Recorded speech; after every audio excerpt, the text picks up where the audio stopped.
السلام علیکم دوستو۔ عورت ماں کے مقدس روپ میں ہو یا بہن کے روپ میں، بیوی کے کردار میں ہو یا بیٹی کے روپ میں، اسلام نے عورت کے ہر روپ کو عزت و وقار بخشا ہے۔ اسلام نے عورت کو گھر کی چار دیواری میں قید نہیں کیا، بلکہ چند شرعی حدود کے ساتھ اسے تعلیم حاصل کرنے اور روزگار کے لیے ہر طرح کے شرعی کام و کاروبار کرنے کی بھی مکمل آزادی دی ہے۔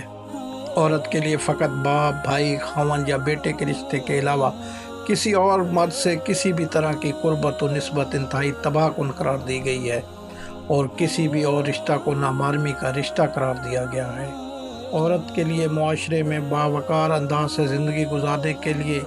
اسلام نے اسے یہ ہدایت کی ہے کہ وہ نامحرموں کی موجودگی میں اپنے لباس، اپنی گفتگو اور اپنے چال چلن کا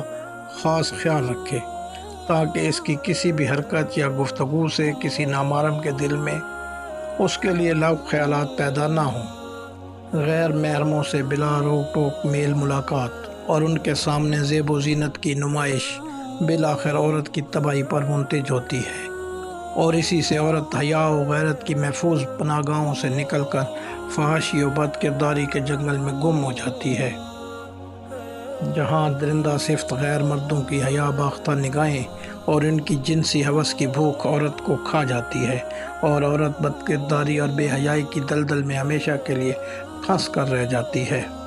لہٰذا ہماری مسلمان بہنوں، ماؤں اور بیٹیوں کو چاہیے کہ زندگی کے ہر شعبہ میں اپنا کردار ادا کریں، مگر پوری احساس ذمہ داری کے ساتھ اور اسلامی شریعت کی حدود و قیود کی پابندی کے ساتھ۔ سیدنا ابو موسیٰ اشعری رضی اللہ عنہ بیان کرتے ہیں کہ نبی کریم صلی اللہ علیہ وآلہ وسلم نے فرمایا، جو عورت بھی خوشبو لگا کر لوگوں کے پاس سے گزرے تاکہ وہ اس کی خوشبو محسوس کریں تو وہ بدکار ہوگی، زانیہ ہوگی۔